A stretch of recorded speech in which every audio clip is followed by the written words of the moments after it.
नमस्कार दोस्तों, आज हम जो चैप्टर लेके पावर शेयरिंग का एक सब पार्ट है एकोमोडेशन इन बेल्जियम। ये दो कंट्री के बारे में हम लोग एक्सप्लेन करते हैं, जहाँ पर कि पावर शेयरिंग के बाद एक श्रीलंका का और एक बेल्जियम मॉडल। तो बेल्जियम मॉडल कैसे वो हमारे आधुनिक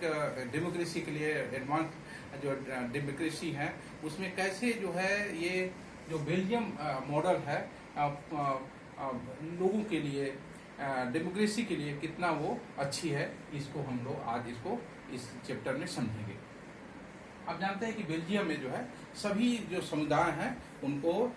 एक समान रूप से भागीदारी दी गई है,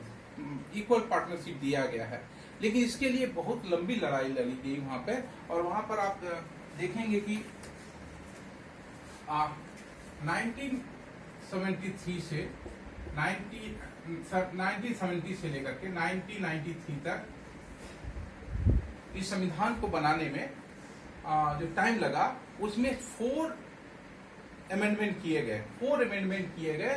इसलिए अमेंडमेंट किए गए क्योंकि जो ब्रुसेल्स की जो कैपिटल है बेल्जियम की, उसकी बनावट कुछ और थी, दूसरे राज्यों की अलग थी, जो परसेंटेज है अलग अलग समुदायों का अलग अलग था। सबको कैसे एकोमोडेट किया जाए, सबको बराबर कैसे अधिकार दिया जाए, ये जरूरी था कि बेल्जियम को ऐसा संविधान अपनाना था जिससे सभी समुदाय के लोग, ग्रुप्स के लोग, लिंग्विस्टिक रूप से जो अलग अलग इलाकों में भाषाई समूह है सबको बराबर का अधिकार हो, इक्वल राइट उनको मिल सके। इसलिए उन्होंने अपने मॉडल में जो चेंजेस किए, और चेंजेस करने के लिए आप जानते हैं कि जो बनावट है वो 59% डचेस स्पीकिंग पीपल, 40% फ्रेंच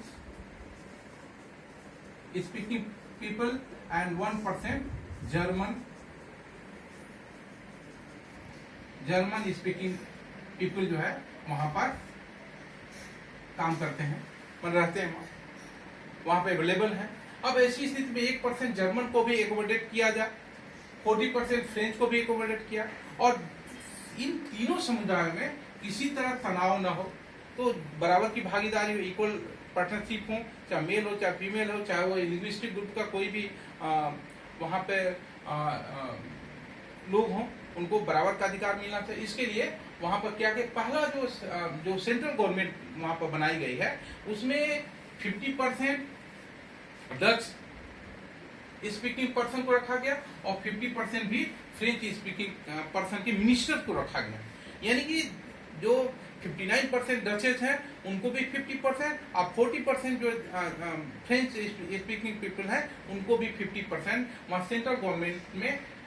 आपका इक्वल जो मिनिस्टर्स हैं वो रखे गए हैं। आपको समझ में आ गया होगा कि जो सेंट्रल गवर्नमेंट वहाँ जो फॉर्मेशन है उसमें 50% जो है मिनिस्टर्स रखे गए हैं, जिससे कि दोनों में किसी तरह से टक्कर ना हो, दोनों में किसी तरह से फ्रिक्शन ना हो, दोनों किसी तरह ये ना सोचे कि हम मेजॉरिटी ग्रुप में हैं तो हम माइनॉरिटी के ऊपर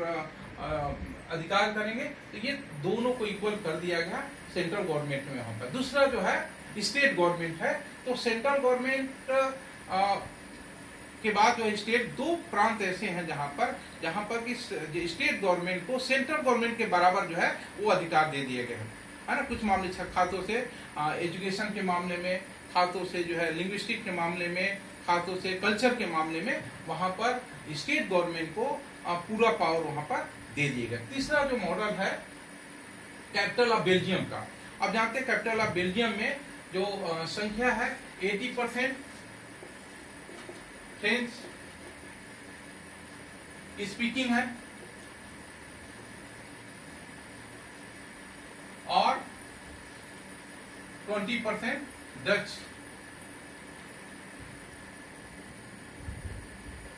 स्पीकिंग पीपल है। अब ये यहाँ पर जो ब्रुसेल्स कैपिटल है बेल्जियम का, वहां पर जो ग्रुप है उसमें सबसे ज्यादा फ्रेंच का है, यानी कि मतलब वो मेजॉरिटी ग्रुप में है और वहाँ बहुत पावरफुल है, उनके पास लैंड है, उनके संपत्ति है, एसेट्स है, उनके पास बहुत पावरफुल है। और यहाँ पर माइनॉरिटी ग्रुप में डचेस रखेंगे, तो वहाँ पर भी जो बेल्जियम का मॉडल है वहाँ पर 50-50% जो है आपको क्या करें, रिप्रेजेंटेशन दे दिए, 50-50% वहां पर रिजर्वेशन, वहां पर 50-50% जो है उनको एकोमोडेट कर दिया गया है, रिप्रेजेंटेशन दे दिया गया है, जिससे कि वो लोग भी जो फ्रेंच पीपल है, स्पीकिंग पीपल है और डच स्पीकिंग पीपल है, ये दोनों जो है समान रूप से वहां पर रह सके, बराबर की भागीदारी हो। यानी कि जो ब्रसेल्स कैपिटल है, जहां पर कि फ्रेंच स्पीकिंग पर्सन 80% की संख्या में बहुत पॉपुलर है, वहाँ पे बहुत ज़्यादा उनके पास लैंड्स है, उनके पास संपत्तियाँ बहुत ज़्यादा है, तो उनको भी जो है 50% उनके भी रिप्रेजेंटेटिव होंगे और 20% डचेस के भी रिप्रेजेंटेटिव होंगे। चौथा जो है वो है कम्युनिटी गवर्नमेंट। अब ये सामुदायिक जो सरकार है, ये एक तरह से 1% जो जर्मन है, 40% फ्रेंच है और 59% ये डचेस है। इन सबको भी वहां पर जहां भी रहते हैं, जिस इलाके में भी रहते हैं, जहां भी लाइफ करते हैं, उनके बारे में किसी तरह कोई बात नहीं है। जहां भी रहते हैं वो क्या करते हैं, वो चुनाव करते हैं, अपने लोगों को चुनते हैं और चुन करके सामुदायिक गवर्नमेंट बनाते हैं। अलग अलग भाषाई समूह के सामुदायिक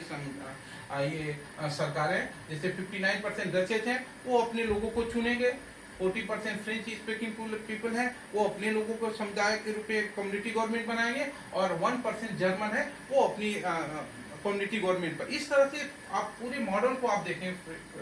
बेल्जियम का, तो हर तरह से वहां पे वहां के लोगों को पार्टनरशिप दी गई है सरकार में, वहां के लोगों में शेयर दिया गया सरकार में। वहां के लोगों को ऐसा नहीं कि हम